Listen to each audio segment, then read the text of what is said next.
Esse é o Mundo em Revolução e nós vamos falar agora sobre a situação na Ucrânia. Hoje, dia 29 de novembro de 2023, são 8 horas da manhã aqui no Rio de Janeiro, 1 hora da tarde lá em Kiev, no momento que eu gravo esse vídeo.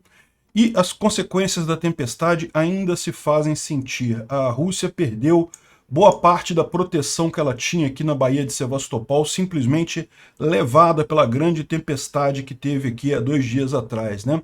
E aqui no Estreito de Kerch, 3 navios colidiram entre si aqui, causando grandes problemas. É uma pena que não bateram na ponte da Crimeia, mas bateram entre si aqui, né? E com as defesas aqui na área de Sevastopol escancaradas, os ucranianos aparentemente conseguiram atingir uma subestação elétrica aqui na cidade também. Também a região aqui de Lazurny, Skadovsk, o sul da Ucrânia, parece que está sem luz há bastante tempo, justamente devido aos ataques ucranianos aqui também. E você lembra, a gente falou sobre também falta de luz aqui na região de Donetsk, coisa e tal. A gente tem informações agora de bloggers lá dos russos e dos ucranianos que ainda estão na área ocupada, que a situação é muito pior do que parece. Por quê? Porque os russos mobilizaram todo mundo. Então a empresa de energia elétrica não tem gente para fazer o reparo que precisa dos postes e fios que acabaram caindo por conta da tempestade aqui. Está tudo sem luz aqui mesmo, né? Os ucranianos também atingiram vários outros pontos aqui na retaguarda russa, aqui em Tokmak também. Na linha de frente, eles avançaram mais um pouco aqui na região de Krink, né? Avançaram na direção agora sudoeste, uma direção um pouco diferente. Eles não tinham feito muita coisa nessa direção aqui não, mas avançaram de ontem para hoje. E também aqui em Avdiivka continua a batalha pela cidade. Os ucranianos conseguiram retomar aqui a linha de trem na região de Stepov e também fizeram um grande contra-ataque aqui na região de Vodiane e conseguiram retomar uma boa parte dessa área aqui, né? O Putin fez um grande discurso em um evento lá de Moscou, da Igreja Ortodoxa, em que ele falou sobre o mundo russo e como a Ucrânia faz parte desse mundo russo e não sei o que lá, umas viagens completas da cabeça dele. Mas o mais curioso é o desespero do cara, né? Ele falou que as mulheres russas precisam ter 8 filhos cada uma para repor a população russa. É para você ver o tamanho das perdas que a Rússia está tendo ali, né? E outra informação que a gente tem também é que os russos ainda não receberam a roupa de inverno deles, né? Vocês sabem, já está bastante frio lá na Ucrânia, a situação lá é difícil, o frio lá não é brincadeira. Esse ano, particularmente, o frio deve ser muito alto, né? Ali na linha de frente, deve estar muito frio realmente na linha de frente. Os ucranianos já receberam os uniformes de inverno deles, os russos ainda não. Será que vão ter uniforme de inverno? Será que esse desespero todo do Putin é porque ele precisava acabar essa guerra ou fazer um cessar-fogo antes do inverno porque não tem roupa para os soldados? Vamos falar sobre esses e outros assuntos em detalhes. Essas notícias foram sugeridas por Barulhinho de Mobilete, Zandor e várias outras pessoas. Obrigado aí ao pessoal que sugeriu as notícias lá no nosso site, no visãolibertaria.com. Obrigado a você que está assistindo o nosso vídeo. Se você gosta do nosso conteúdo, por favor, deixe o seu like e se inscreva aqui no canal, né? Pois bem, então vamos começar aqui. Teve um pequeno ataque, pequeno não, né? Foi significativo. 21 drones Shahid atacaram a Ucrânia de ontem para hoje, né? Os drones Shahid são aqueles drones com o barulhinho de mobilete, que são fabricados no Irã e a Rússia usa eles aqui.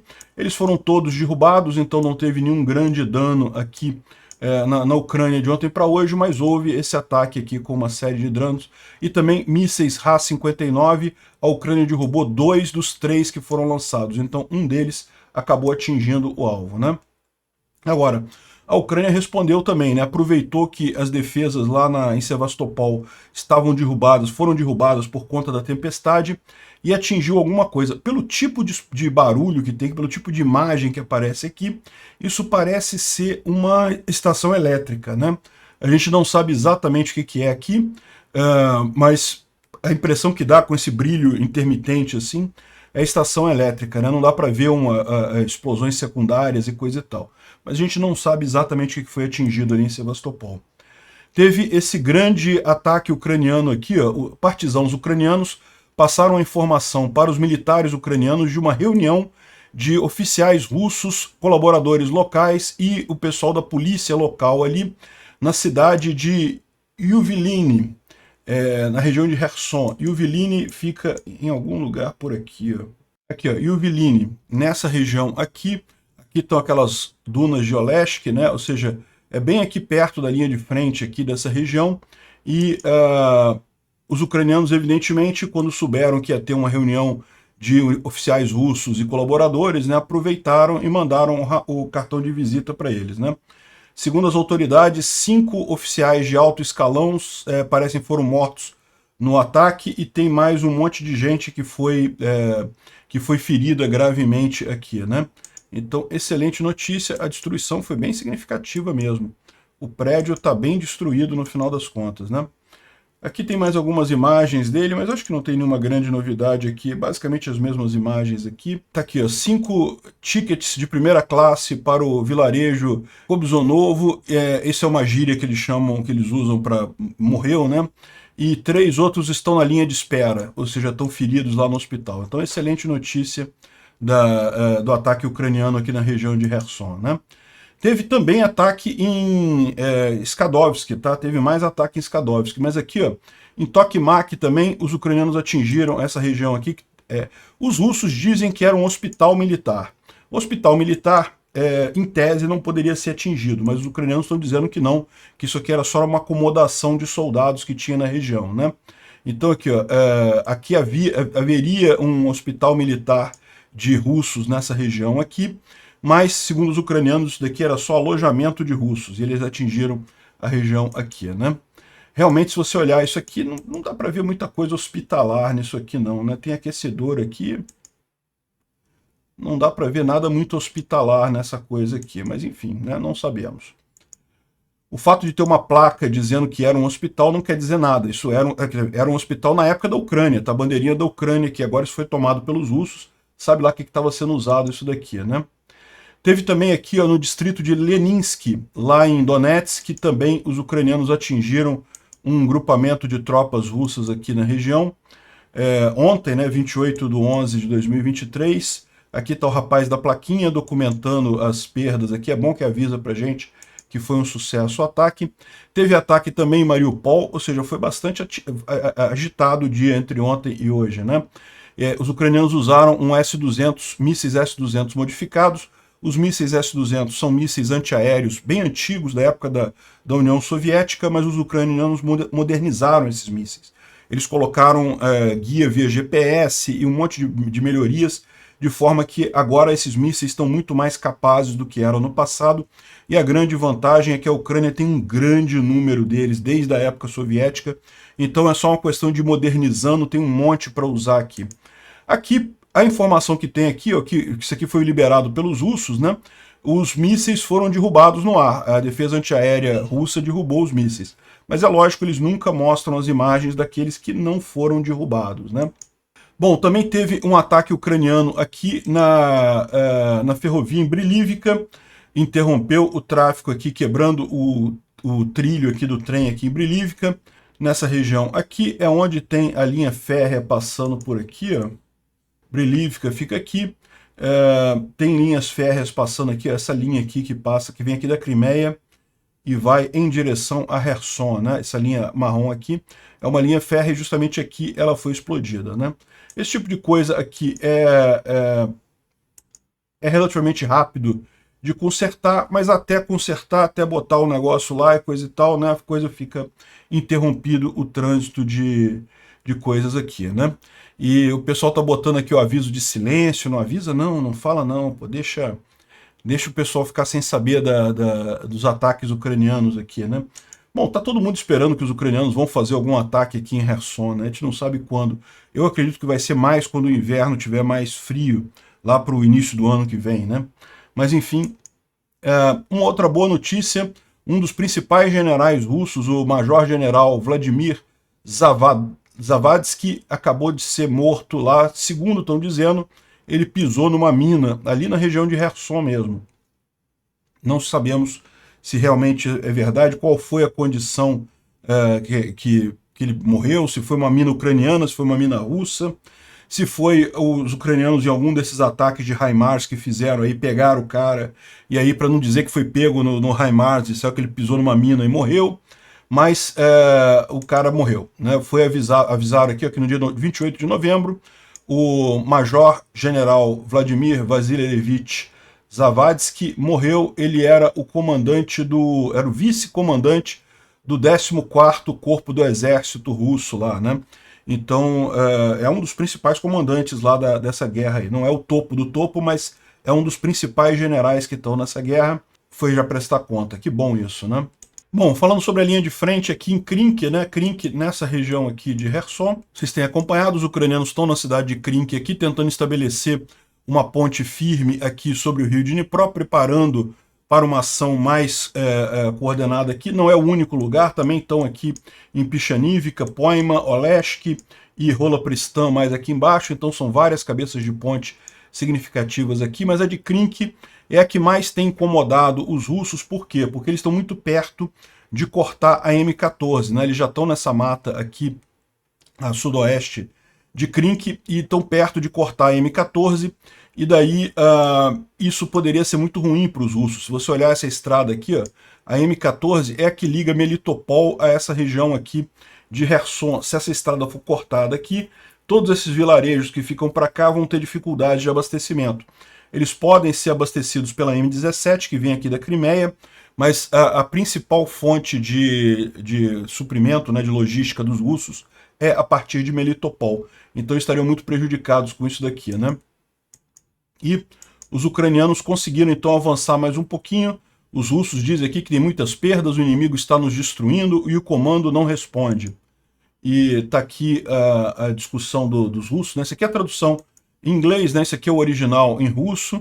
Aqui está a tradução em inglês. Eu falo isso porque de vez em quando vem um idiota comentar nos comentários aí: ai, como é que pode soldado russo falando inglês? Não, idiota, evidentemente o soldado russo fala em russo, mas eu não sei ler russo, então eu leio em inglês, eu pego a tradução em inglês que o pessoal já fez aqui, usando, por exemplo, o Yandex, né? O Yandex dá para fazer essas traduções com muita facilidade, né?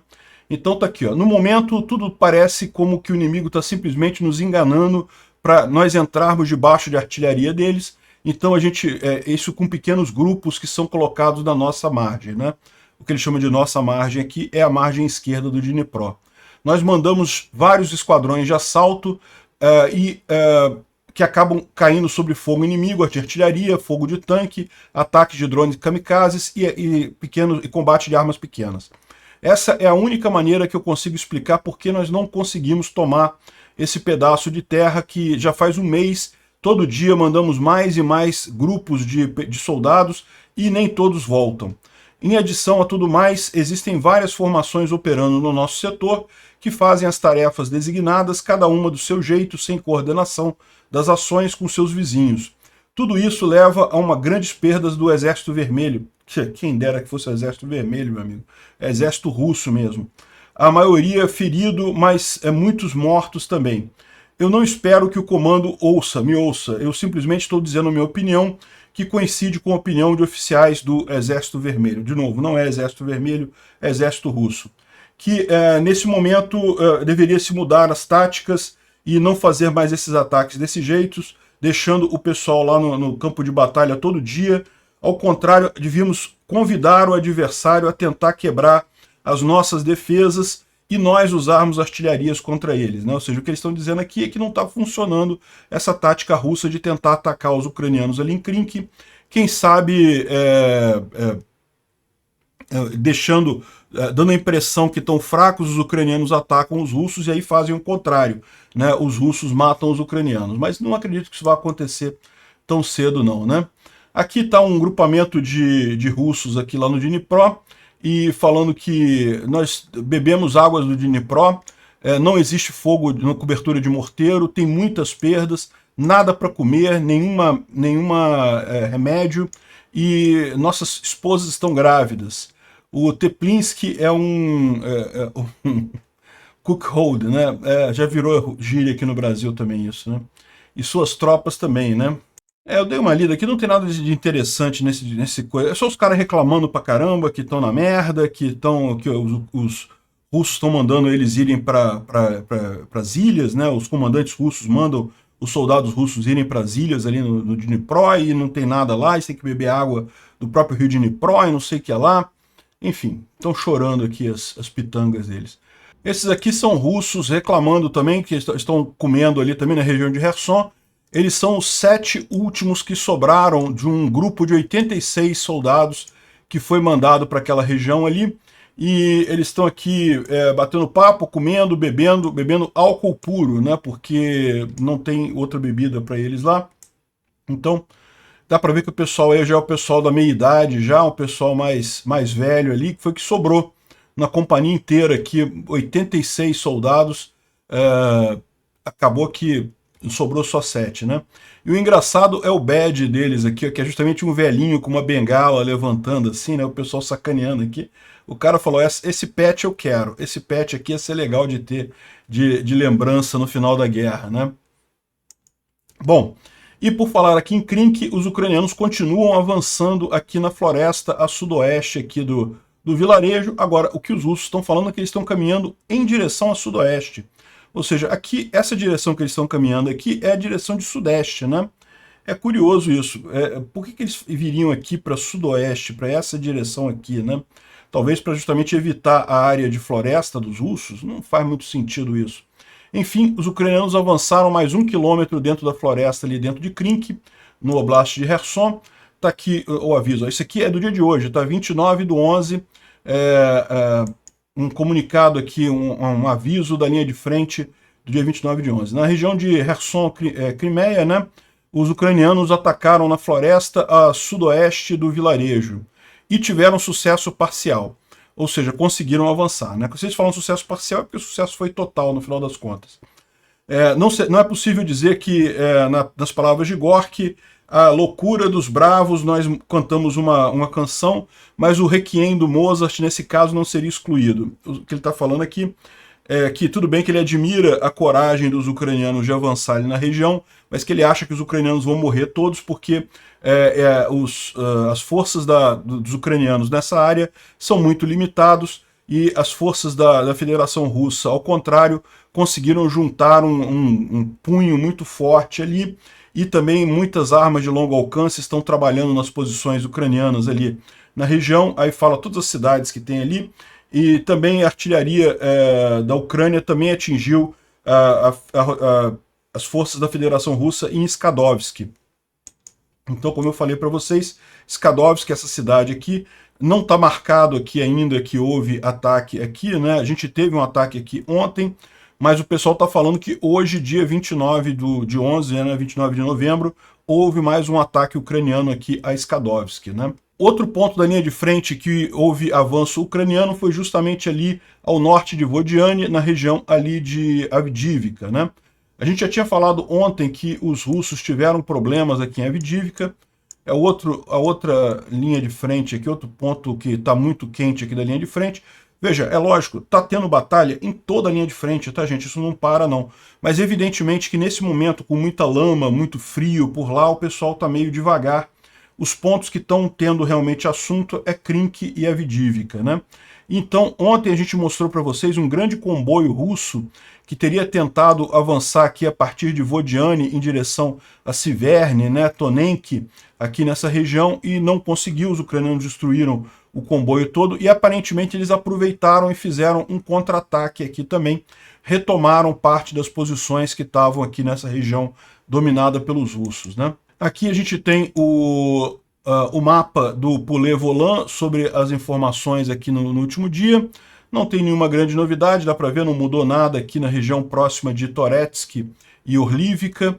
Os ucranianos continuam tentando avançar aqui, mas é um avanço só mesmo para distrair os russos. Aqui na região de Avdiivka, de novo, você vê que não teve nenhum avanço significativo no final das contas. Aqui teria sido a contraofensiva ucraniana, mas a contraofensiva ucraniana aconteceu hoje, dia 29. Esse mapa aqui ainda é do dia 28, né? O Poulet Volant faz com algum atraso.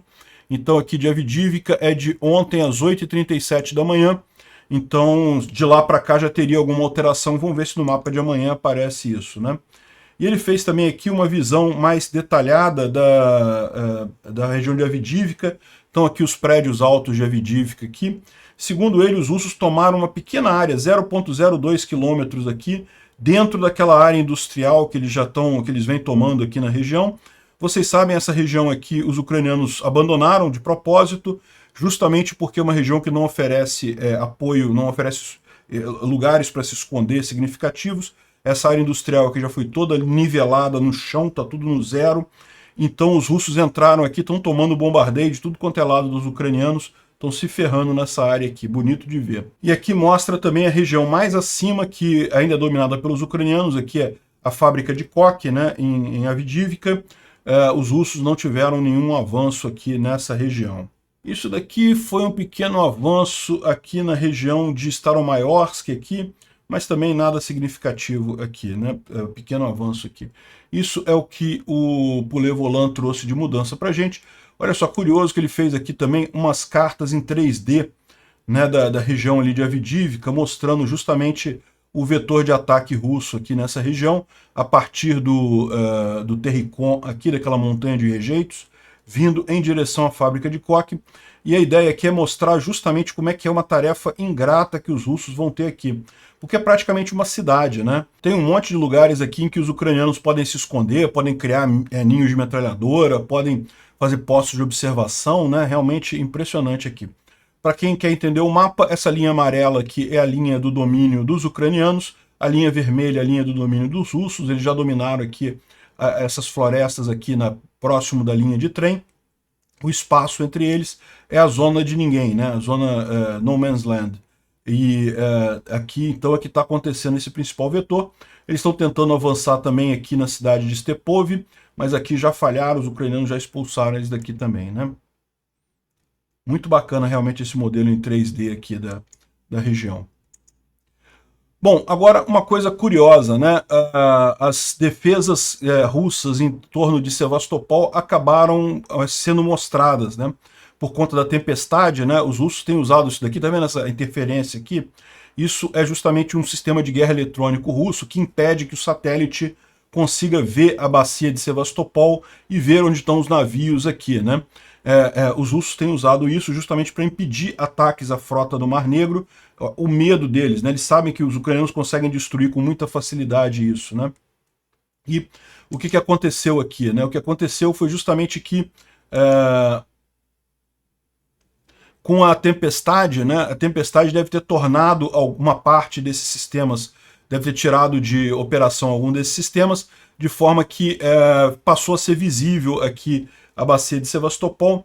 E aí o pessoal conseguiu ver aqui, os navios russos estão todos sendo jogados para a área do aeroporto de Belbek, né? Estão alterando a coordenada do GPS dos navios, né, do sistema de aviso, para dizer que está no lugar errado, para enganar isso daqui. Mas aí você consegue ver onde efetivamente estão os navios aqui nos portos, tanto de Sevastopol quanto aqui nessa região aqui É Sevastopol também, né? Mas é que são várias baías que tem aqui em Sevastopol. Enfim, essa tempestade ajudou os ucranianos a verem aqui a posição dos navios russos ali. Ontem, você viu, né, de ontem para hoje, teve já um ataque aqui em Sevastopol ucraniano, mas visando uma subestação elétrica. Pode ser que faça parte dessa história, né? Essa subestação elétrica pode justamente abastecer esse tipo de defesa russo aqui, talvez visando um outro ataque mais duro por aqui, né? Outra coisa que aconteceu, vocês lembram, os russos tinham botado várias barreiras contra a ponte da Crimeia, né, para impedir que os ucranianos usassem aqueles drones aqui direto na ponte da Crimeia.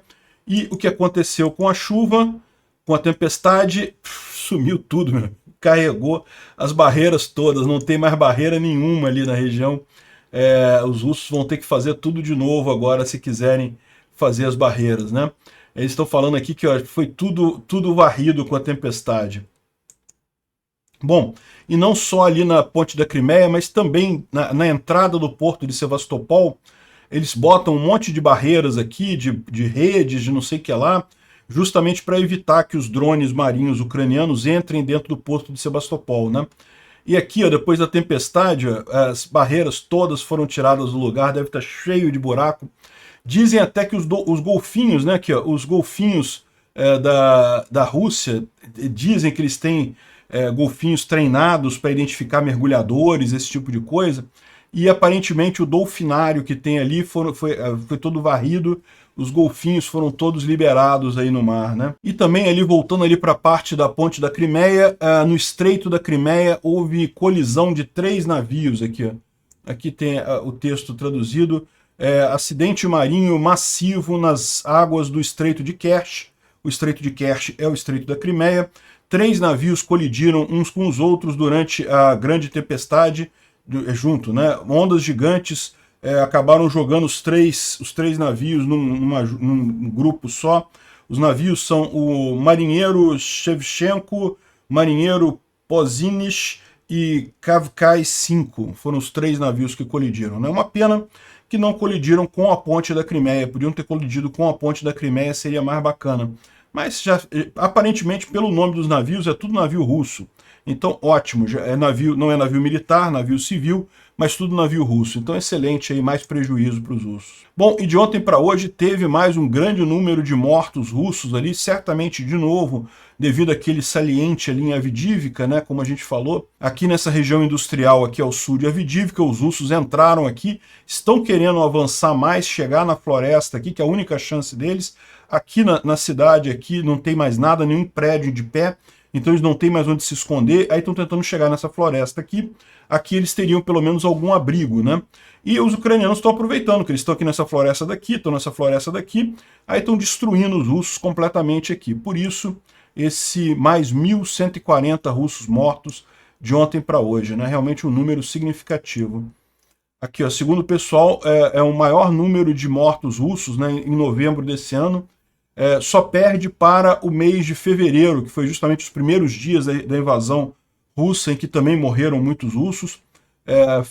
Novembro não acabou ainda, né? Novembro, estamos no finalzinho de novembro, né? Hoje é 29, 30 amanhã e acabou, depois já é dia 1º de dezembro, mas ainda assim, a segunda maior morte. Lembra quando foi os ataques em Bakhmut, né? Soledar, Vuhledar, essa região toda aqui só chegou a 770 mortos por dia, né? A perda média por dia. Está quase batendo 1.000 aqui, já está 915 russos mortos por dia em novembro, né? Bom, um estudo para estudo da guerra fala aqui sobre o discurso que o Putin fez, falando sobre a identidade russa, uma concepção em duas partes, né? Ele fez um grande discurso, dia 28, aqui, está falando para uma grande plateia lá na Rússia, né? E ele falando de telão, ele não estava presencialmente ali, estava falando de um telão. E aqui tem mais detalhes do que ele está falando aqui, mas aí ele estava falando justamente sobre essa identidade russa, que inclui a Rússia, a Ucrânia e a Bielorrússia, né? Ou Belarus, né? E segundo ele, isso daqui é a identidade russa. E além disso, tem o mundo russo, que inclui outros países, como Cazaquistão e não sei o que lá, e coisa e tal. Aqueles discursos de grandeza dele que mostram claramente qual é o interesse da Rússia nessa guerra. É interesse imperialista, ele quer mais território. O Putin é um ditador fracassado, um cara que está velho, já não tem tanto apoio assim. Ele quis fazer essa guerra justamente para anexar a Ucrânia. Esse é o interesse dele. Não tem defesa da OTAN, não tem nada, né? E, no final das contas, se ferrou, porque tudo bem, ele está com a popularidade alta na Rússia, todo ditador, quando arruma guerra, ganha popularidade. Esse é o grande risco que a gente tem aqui na América do Sul com o Maduro, que é a mesma situação, ditador fraco, querendo arrumar guerra para se fortalecer internamente. E só que a guerra da Rússia está dando muito errado. E a da Venezuela vai dar errado também, certamente. Mas, enfim, essa é a situação, né? Agora, o muito curioso, ele falando que a Rússia vai ter que fazer um ajuste nas políticas de imigração para preservação da cultura russa e não sei o que lá. É uma hipocrisia do caramba, sendo que ele está trazendo os migrantes da Síria e coisa e tal para mandar lá para a Noruega, claramente usando migração como uma arma, né? Uma arma híbrida, inclusive levantando suspeitas sobre há quanto tempo que a Rússia usa a arma de imigração como uma arma híbrida de guerra. Certamente eles usam o movimento ecológico, a gente sabe, já tem várias investigações aí de 2017, 2015, mostrando que a Rússia é o grande financiador dos grupos ecológicos na Europa, o pessoal que briga contra o aquecimento global, esse pessoal tudo, é todo mundo financiado pela Rússia. Por quê? Porque a Rússia quer convencer a Europa a não investir em energia e assim ficar comprando gás da Rússia, né? Eles achavam realmente que a invasão da Ucrânia, que a Europa não iria se meter porque tinha medo de perder o gás da Rússia. Não foi o caso. A Europa acabou apoiando a Ucrânia do mesmo jeito e parando de comprar gás da Rússia. Mas esse era o jogo que eles estavam fazendo. A migração é a mesma coisa, né? Bom, outra coisa curiosa foi isso daqui, né? O Putin falou que não, nós estamos lutando não apenas pela liberdade da Rússia, mas de todo o mundo. Ou seja, o cara que está invadindo um país pacífico, matando um monte de gente, matando a própria população aqui, ó. 1.000 soldados mortos quase por dia lá na Ucrânia para pegar uma cidade, para dizer que está avançando por lá. E esse cara que diz que está buscando a paz no mundo, que história é essa, né? Aqui a outra que foi muito curiosa, né? O Putin disse para as famílias russas tem que ter 8 filhos. Precisamos ter muitos filhos, ter famílias largas. Isso precisa voltar a ser o normal, né? Isso é o jeito de vida para todas as pessoas da Rússia. A Rússia ela já vinha com problema de falta de gente já há algum tempo, né? A população decaindo. Esse fenômeno da falta, da baixa natalidade, já está atingindo o mundo todo, até aqui no Brasil, né? A população brasileira ela só não cai em termos absolutos porque a expectativa de vida está crescendo, mas o número de novos bebês brasileiros é pequeno, não repõe o que está morrendo, né? Então, em algum tempo a gente vai ter esse problema. E por que a Rússia e a China, essas ditaduras, têm problemas de forma mais crítica? Porque ninguém quer ir para lá. Né? Ditadura não atrai gente. Né? Os Estados Unidos não têm esse problema, porque, embora eles tenham uma baixa natalidade, está cheio de gente querendo ir morar nos Estados Unidos. A Europa, do mesmo jeito. A Rússia não. A Rússia está decaindo a população da Rússia já há muito tempo. Isso antes da guerra. Imagina agora com a guerra, com não sei quantas pessoas morrendo na linha de frente todo dia, o Putin acabou arrumando uma confusão. É impossível, nenhuma mulher hoje em dia vai querer ter 8 filhos, ou muito poucas vão querer aceitar o desafio. Né? Houve uma época realmente que ter 8 filhos era normal. Hoje em dia não é mais, né? Simplesmente não vai ter espaço para isso.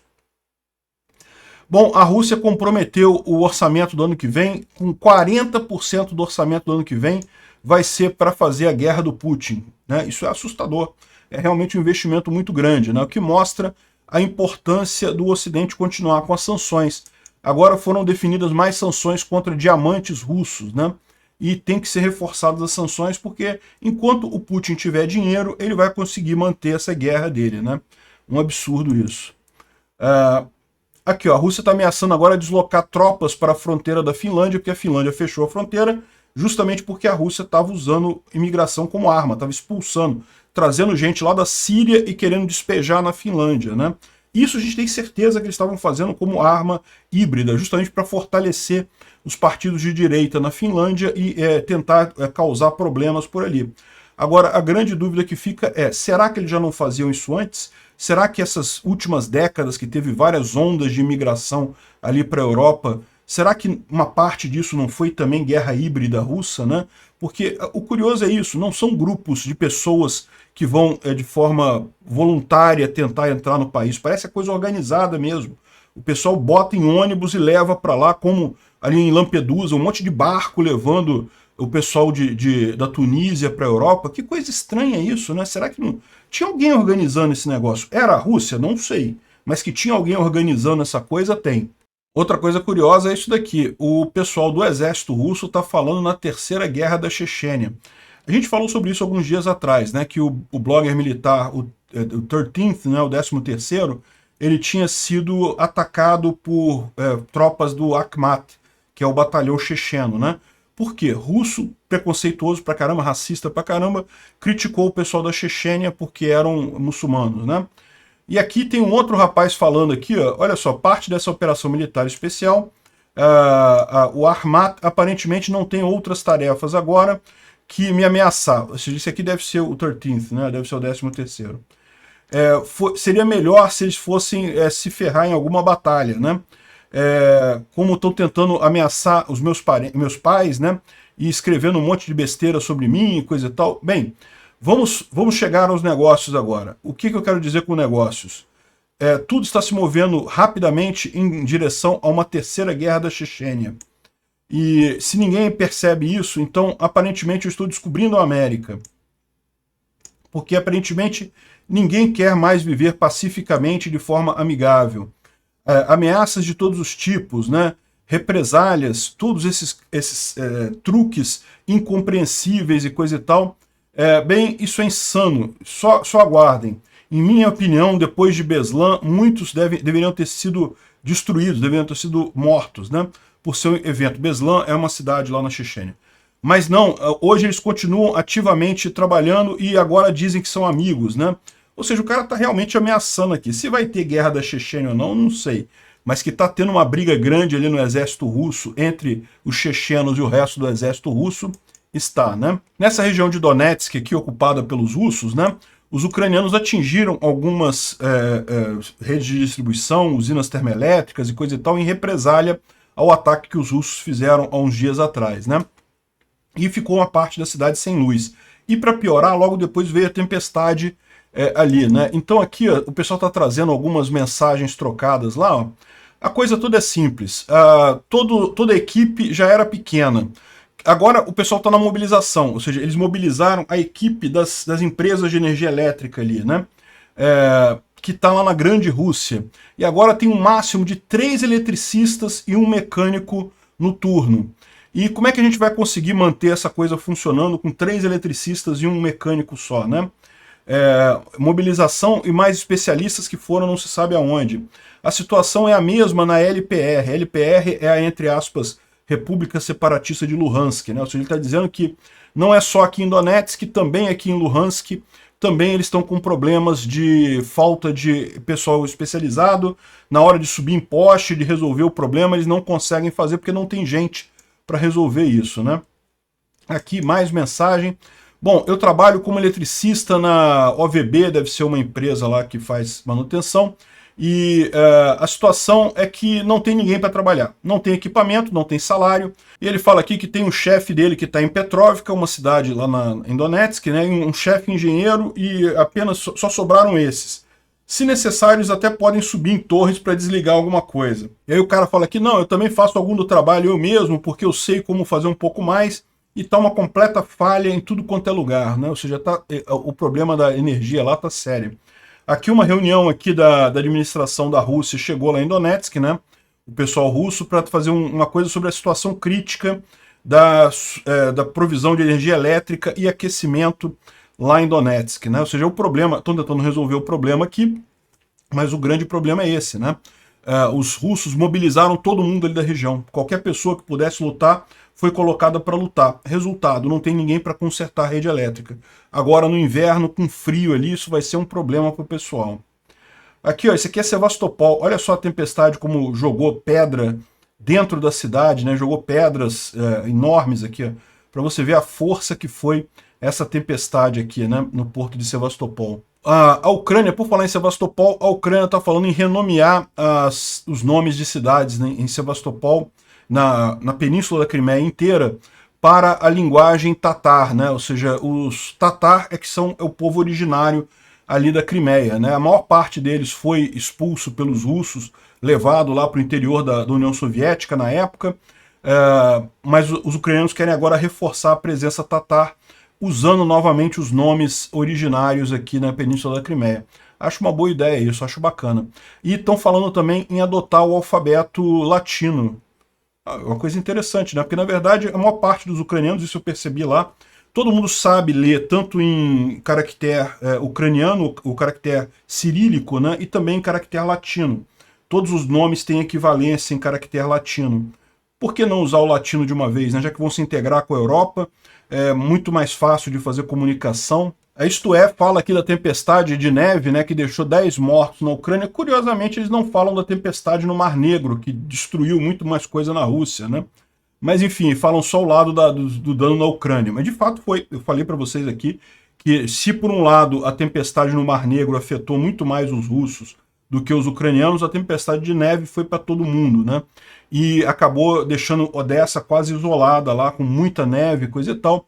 Isso sem dúvida alguma, foi preocupante. 10 mortos aqui, mortos civis, tá? Civis que foram pegos na tempestade, e infelizmente lá é sério mesmo, a coisa é realmente fria, né? E aí que você vê aqui, o Ryan O'Leary está trazendo aqui as observações dele sobre as trincheiras lá na guerra, né? Observações sobre o inverno de 2023. O kit de inverno dos ucranianos é muito bom. Não é totalmente à prova d'água e eu pessoalmente não gosto do padrão de camuflagem digital, mas ele é quente e tem uma qualidade decente. O kit de inverno russo, eu não vi ele ainda. Os últimos prisioneiros de guerra não tem quase nada de frio, não tem nada nem para tirar dos mortos. A maior parte tem apenas uma jaqueta de inverno ruim e não tem botas de inverno, não tem luvas, não tem termais, né, que é coisa para aquecer o corpo, nem cuecas, né? Ou seja, se for desse jeito mesmo, pode ser que ainda não tenha chegado o kit de inverno para os russos, ainda vai chegar lá. Mas veja, já está muito frio ali na região da linha de frente. Então, se não chegou ainda o kit dos russos, isso já é um problema para eles, né? A gente mostrou ontem, ou melhor, eu não mostrei ontem porque eu gosto de vocês, a imagem do pé de um russo morto, que eles fizeram lá, mostrando o frostbite, né, que eles chamam, né, a queimadura de frio no pé do russo, pé totalmente roxo, completamente morto já ali só amputando, né?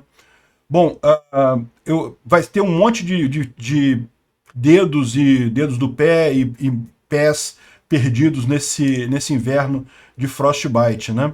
E finalmente os ucranianos conseguiram aqui uma tabela de palavras-código dos russos ali em Kherson. Tem aqui as informações todas, o que é cada coisa aqui, né? É uma tabela que eles usam para criptografia em rádios não criptografados, né? É lógico, agora que isso virou público, está todo mundo sabendo, imagino os russos vão trocar essa tabela. Mas isso já deve ter sido usado no passado, né? Liberaram agora, porque agora eles já estão sabendo todo mundo, então não tem diferença, né?